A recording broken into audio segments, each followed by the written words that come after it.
Hello everyone, ఈరోజైతే సాల్ట్లో colour తయారు చేసుకుంటాం రండి. స్లిప్ చేయకుండా చూడండి. నేను ముందు వీడియోలో అయితే రేషన్ బియ్యంలో కలర్ చేసుకున్నాను, ఇసుకలో తయారు చేసుకున్నాను.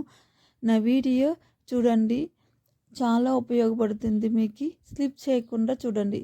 ఇది అందరింట్లో ఉండేది పసుపు తీసుకున్నాను. ఇప్పుడైతే అందరింట్లో ఉండేది కుంకుమ బొట్టు తీసుకున్నాను. ఇప్పుడైతే ఫుడ్ కలర్ అందరింట్లోనే ఉంటుందని ఆ ఫుడ్ కలర్ ఆరెంజ్ కలర్ తీసుకున్నాను. చాలా యూస్ఫుల్ అవుతుంది, స్లిప్ చేయకుండా చూడండి ఫ్రెండ్స్. ఇప్పుడైతే సాల్ట్ 3 స్పూన్ సాల్ట్ వేసుకున్నాను. ఫుడ్ కలరు 1 స్పూన్ వేసుకుంటున్నాను. వేసుకొని బాగా కలుపుతున్నాను. ఇలా కలుపుతూ ఉంటే కలర్ మారుతుంది. దీనికైతే వాటర్ వేయకూడదు. ముందు వీడియోలోనే వాటర్ వేసుకున్నాను, దీనికి వాటర్ వేయకూడదు. ఇప్పుడైతే కుంకుమను వేసి కలుపుతున్నాను. చూడండి ఫ్రెండ్స్, చాలా బాగుంటుంది సాల్ట్లో కలిపితే.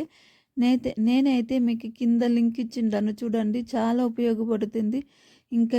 ఇంకా ఇప్పుడైతే పండగ సీజన్ వస్తుంది, న్యూ ఇయర్ వస్తుంది, సంక్రాంతి వస్తుంది. ముందుగా కలర్స్ తయారు చేసుకుంటే చాలా ఉపయోగపడుతుంది. చూడండి, ఇప్పుడు పసుపు పెట్టి కలర్ తయారు చేసుకున్నాను. చాలా యూస్ఫుల్ వీడియో చూడండి, స్లిప్ చేయకుండా చూడండి. నేనైతే కలుపుకున్నాను. నేనైతే సింపుల్గా రంగోలి వేసుకున్నాను. చూడండి, మీకు రంగోలి వేసి చూపిస్తున్నాను.